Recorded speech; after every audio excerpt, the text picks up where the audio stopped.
Hi, everybody. Thanks for listening. I'm Jenny. I'm a life coach, and today I'm talking about how to hack the INFJ brain. So the reason I wanted to make this video is because there's a lot of neurodiversity in the INFJ community, also the INFP community. There's a lot of people who are on the autism spectrum. There's a lot of people who have ADHD. There's a lot of people who are undiagnosed. And there's a lot of other neurodiversity going on.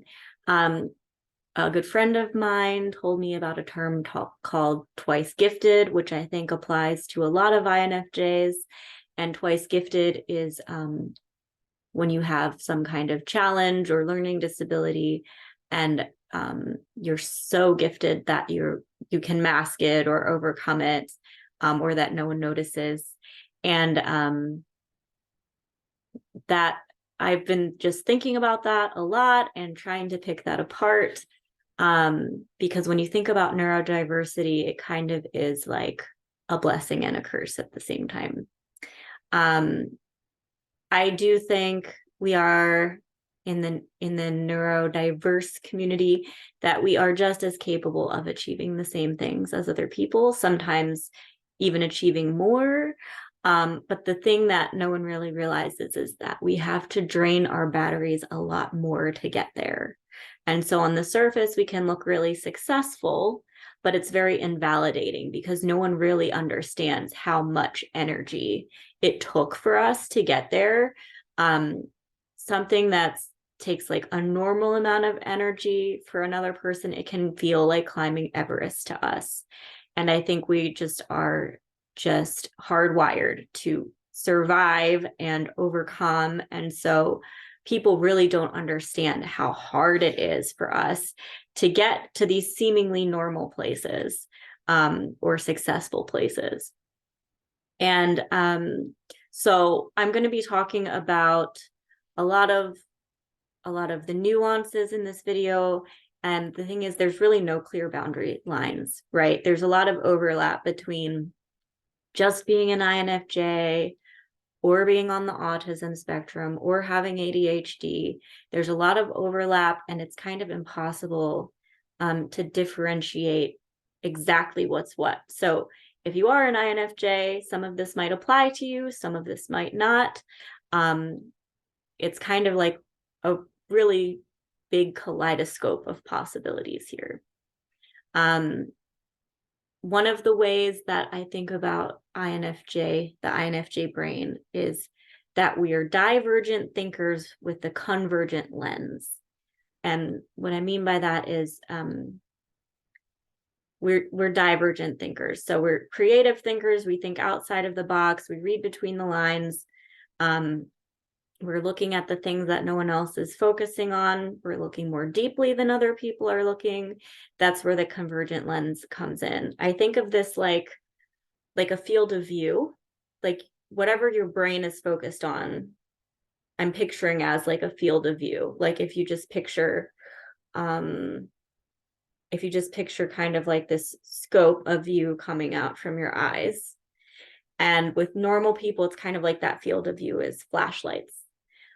So it's kind of big and wide and diffuse. It's lighting up a lot, but it's also kind of a dimmer light.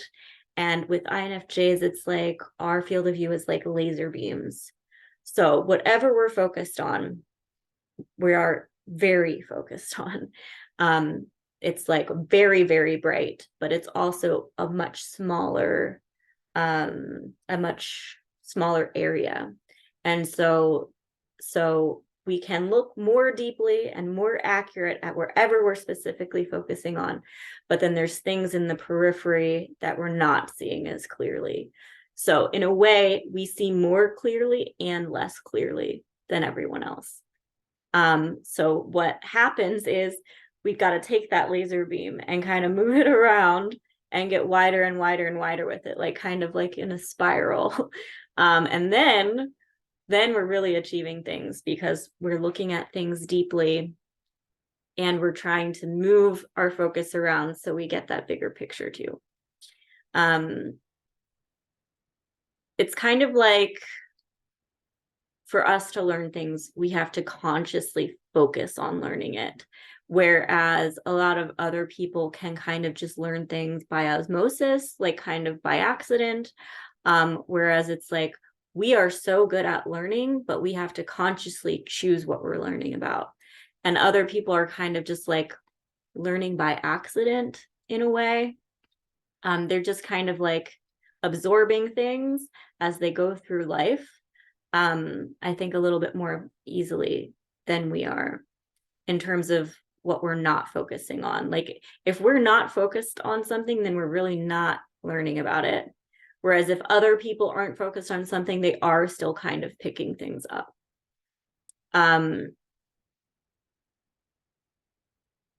This laser beam can also look like we get like really obsessed with certain ideas. And I don't mean that in a bad way.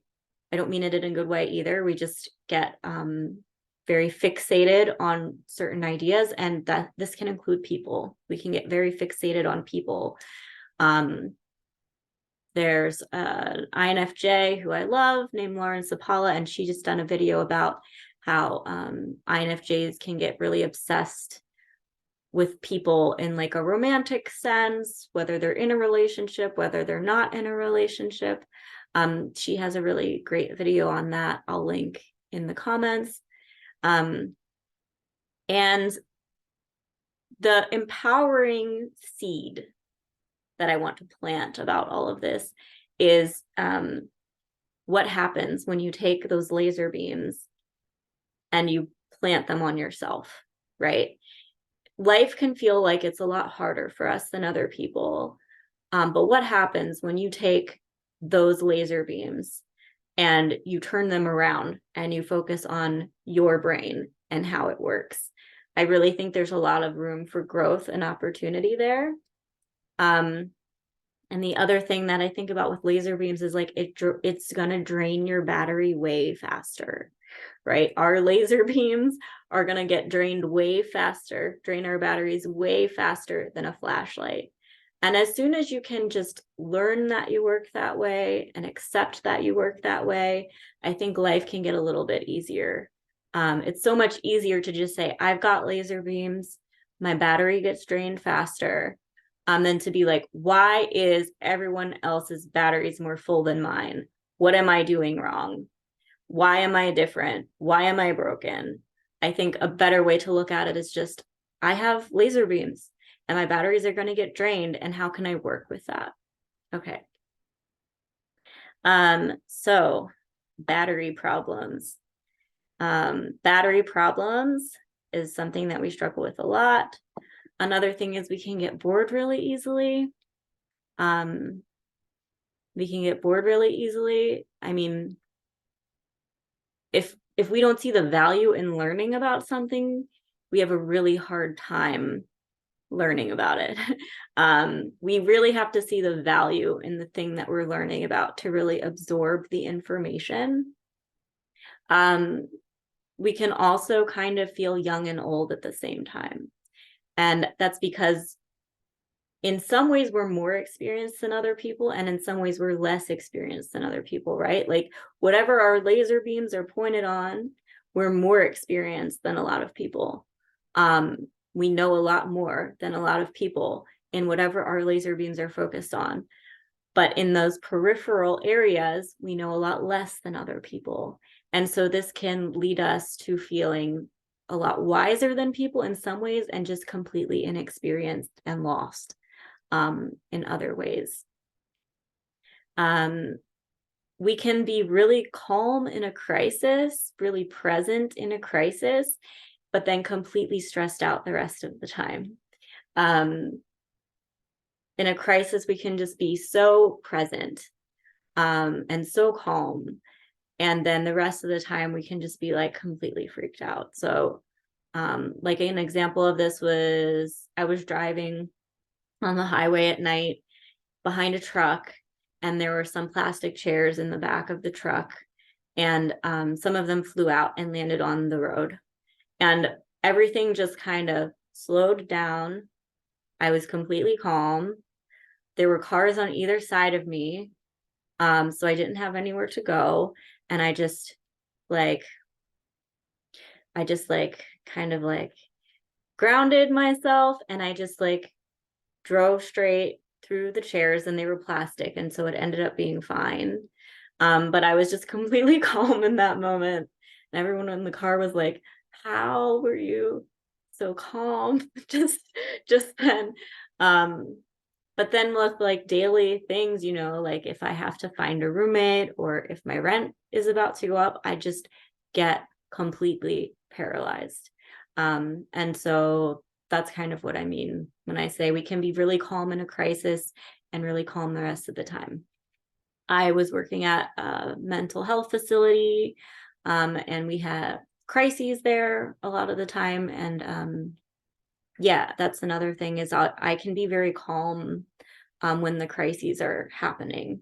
But if there's something smaller going on at home, then it can be really debilitating for me. So there's actually, I think, a lot of INFJs, even people who might not know they're INFJs, who work as first responders, and things like that. I think we're actually a lot better at those type of jobs than we think. I think our instinct is to kind of stay away from those jobs. But I think there's probably a surprising number of intuitives in those jobs, even though it seems like kind of more of a sensory job, a job for sensors on the surface.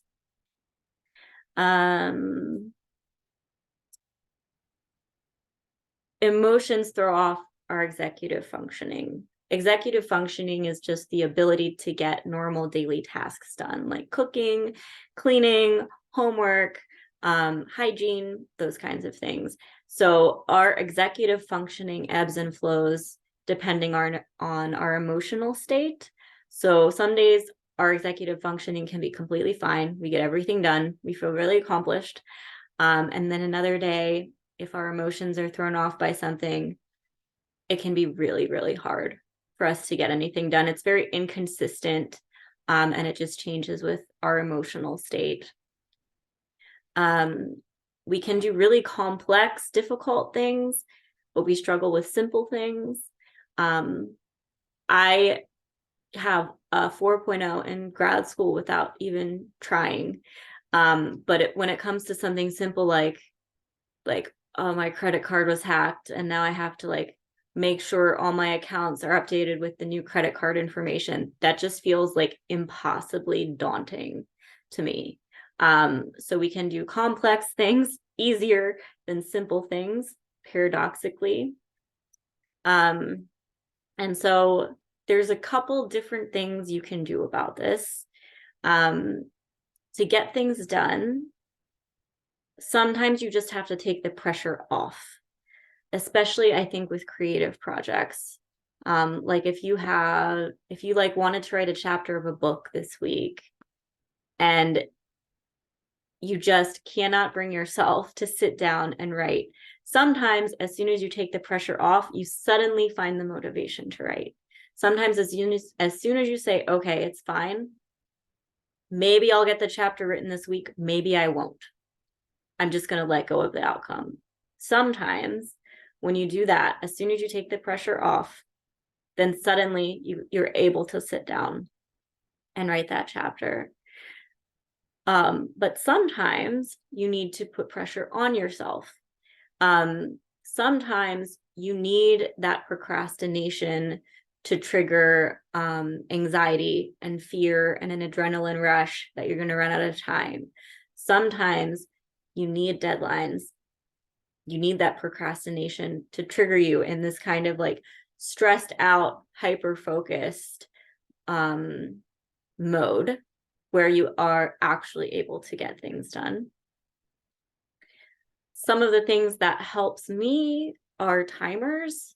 So one thing that you can do instead of saying like, I need to finish this, is you can say, okay, I'm going to sit down and I'm going to work on this for 1 hour. And whatever I can get done in 1 hour is going to be good enough for now. So if you change it from a what you need to get done to a how long you want to work on it, sometimes that can help. This is going to sound weird, but anger is a really useful tool for getting things done too. Procrastination, anger, taking the pressure off.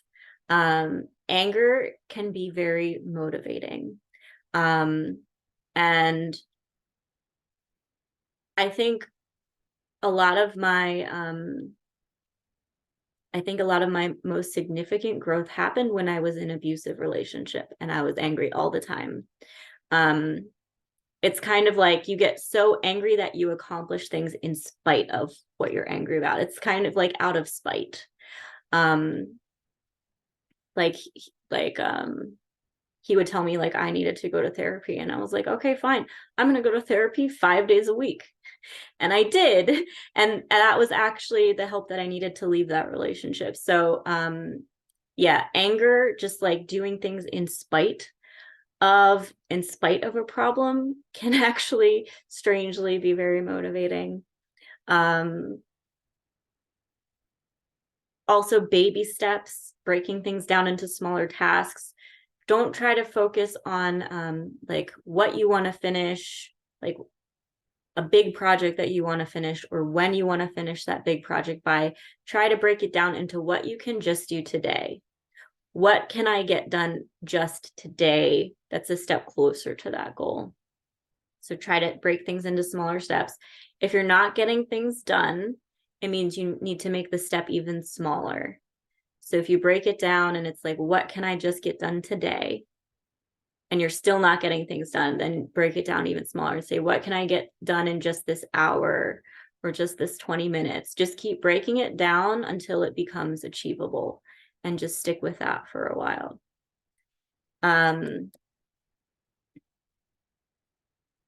We also need to front load our day with pleasurable activities. This can feel really indulgent. This can feel really excessive. This can make us feel really guilty. Do your self-care first. Sometimes doing your self-care first is going to front load your day. It's going to power your batteries with pleasurable things before you go and then do the things that are going to start draining your batteries. So think about what fills your battery up, what drains your battery. Sometimes you can't start with the battery draining things. You have to start with the battery replenishing things.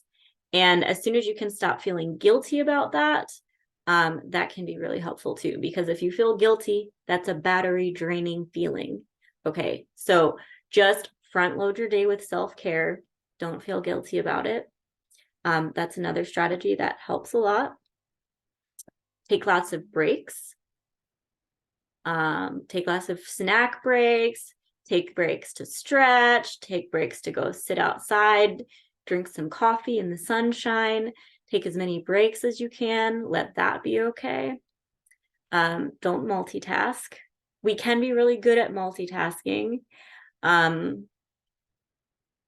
But it's not a good way to absorb information. It's not a good way to remember what we did or be present with what we're working on.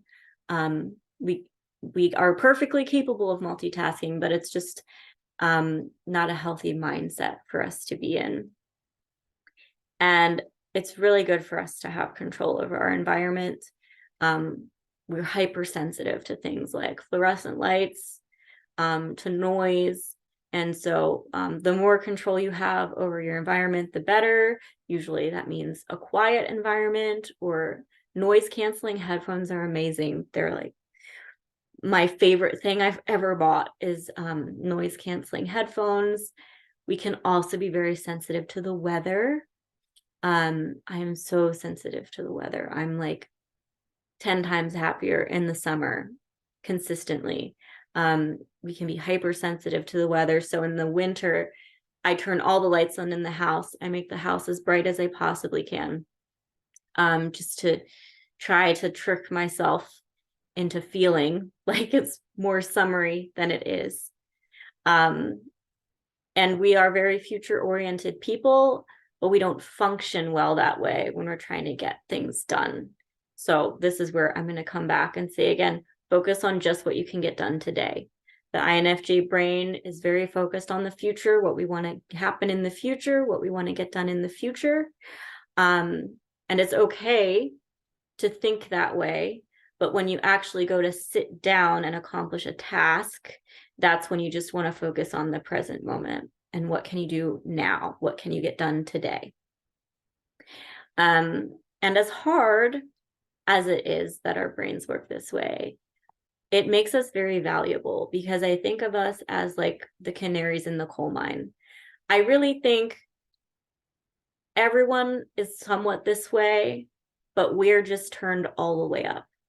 And so a lot of people experience these things, but they don't notice it. A lot of people experience these same things, but they're not aware of it, because they're not turned up as high as we are. So we just see things more clearly. We sense things more deeply. The things that are there that people kind of sense, but not as fully as we do. And so, I like things like fluorescent lights. I think that affects everyone.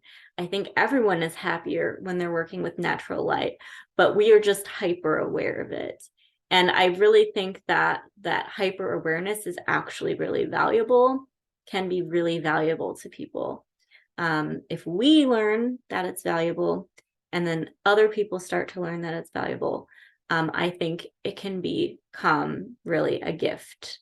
And so that's everything I have for today. I would love to hear your thoughts in an email or a comment. Thanks for listening, everybody. I'll be back soon.